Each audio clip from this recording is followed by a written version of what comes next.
ঢাকায় টিপটিপ বৃষ্টি, কফি দোকানের জানালায় ছোট ছোট ফোঁটা নাচছে।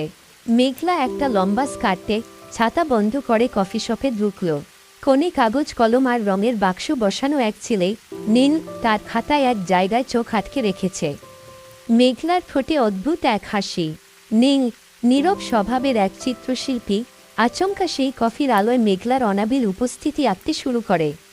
মেঘলা এটাকে মজার ব্যাপার মনে করে। দুজনের ছোটখাটো আলাপ, হাসি, একটু লজ্জা আর জানালার পাশে বসে বৃষ্টির গল্প, তারপরই শুরু তাদের বন্ধুত্ব। নীল বলে, আপনি যেন বৃষ্টির কথা বলছিলেন। মেঘলা বলে, আপনি যেন আমার গল্প আঁকছেন। কেন যেন দুজনেই বুঝল এটা কেবল ছায়া নয়, কোনো কিছুর শুরু। তারা দেখা বাড়ালো।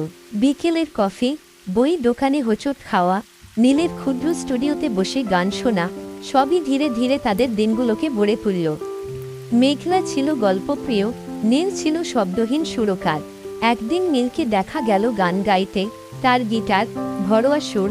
মেঘলা চোখ মেলে শুনল। তাদের কথাবার্তায় ছোট ছোট স্বপ্ন এল।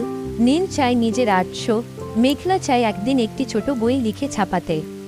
তারা পরস্পরের স্বপ্নের সঙ্গী হয়ে উঠল। মেঘলার মায়ের নরম আহ্বানে নীল মাঝে মাঝে চা বানাতে যায়।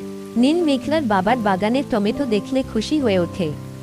পরিবারও কালক্রমে তাদের কাছে আলগা বন্ধন দেখল, কিন্তু কোনোটুকু এখনও নাম পুরোপুরি নিতে সাহস পায়নি।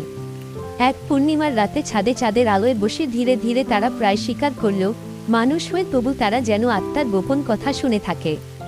নীল কাঁধে হালকা কাপড় নিয়ে বলল, তোমাকে বলা কি এত সহজ? মেঘলা হাসল, চোখে একটু জল। ভয় আছে, কিন্তু তোমার পাশে দাঁড়ালে সেই ভয়ও অচেনা হয়ে যায়। সেই রাত তাদের কাছে ছিল নতুন হাসি আর চুপচাপ পরস্পরকে টিকিয়ে রাখার এক অদ্ভুত সাহস। প্রথম চুমু নয়, কিন্তু প্রথম প্রতিশ্রুতি ছিল নিঃশব্দে। তারা সিদ্ধান্ত নিল একে অপরকে সময় দেবে, কিন্তু কখনো না নিয়ে ফেলে দেবে।